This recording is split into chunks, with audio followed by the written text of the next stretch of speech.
Hello welcome to house of Nash 2026 കുറച്ച് predictions വരുന്നുണ്ട്. 100 crore club അല്ലെങ്കിൽ 100+ crore ക്ലബിൽ വരുന്ന കുറേ പ്രഡിക്ഷൻസ് വരുന്നുണ്ട്. ലോകത്ത് ബാക്കിയുള്ള ഇൻഡസ്ട്രീസിലൊക്കെ ക്രോർ ക്ലബ്സ് ഒക്കെ വന്നപ്പോൾ നമ്മൾ നമ്മുടെ സ്വന്തം പുലിമുരുകൻ 2023 പുലിമുരുകൻ, ലൂസിഫർ, ദെൻ 2018 ഇത് മൂന്നുമായിരുന്നു ആ സമയത്ത് ഉണ്ടായിരുന്ന 100 crore ക്ലബിൽ കയറിയ മൂവീസ് അല്ലേ. ഓക്കെ, 2024 റെവല്യൂഷണറി ഇയർ ആയിരുന്നു. ഒത്തിരി നമുക്ക് 100 crore ക്ലബ് മൂവീസ് കിട്ടിയതായിരുന്നു.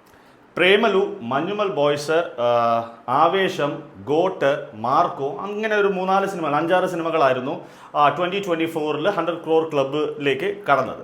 അതിനുശേഷം 2025 വന്നപ്പോൾ എമ്പുരാൻ, അങ്ങനെ കുറേ വലിയ വലിയ മൂവീസ് വന്നു. അപ്പോൾ ലൂസിഫറിൻ്റെ ഏറ്റവും വലിയ റെക്കോർഡ് എന്ന് പറഞ്ഞാൽ ആദ്യത്തെ 2 days കൊണ്ട് തന്നെ അത് 100 crore ക്രോസ് ചെയ്തു എന്നുള്ളതാണ്.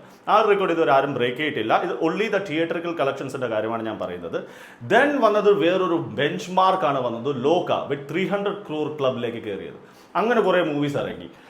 അങ്ങനെ 100 crore ക്ലബിൽ നമ്മൾ പൊയ്ക്കൊണ്ടിരിക്കുമ്പോഴാണ് 2026 വന്ന്. 26 ഇപ്പോൾ 100 crore ക്ലബിൽ ഫസ്റ്റ് കാല് വെച്ചിരിക്കുന്നത് ആട് 3 ആണ്. ഈ വരാൻ പോകുന്ന ആൻറ്റിസിപ്പേറ്റഡ് ആയിട്ട് എക്സൈറ്റഡ് ആയിട്ടുള്ള മൂവീസ് കത്തനാറ്, അതിരടി, പള്ളിച്ചട്ടമ്പി, വാഴ 2, ദൃശ്യം 3 ഇതൊക്കെയാണ് വരാൻ പോകുന്നത്. സോ ഇഫ് യു തിങ്ക് ഇതൊക്കെ പറഞ്ഞ പോലെ റെക്കോർഡ്സ് ബ്രേക്ക് ചെയ്യുന്ന ഒരു സാധനം വരുന്നുണ്ടെന്നുണ്ടെങ്കിൽ just comment it down in the section. Thank you so very much.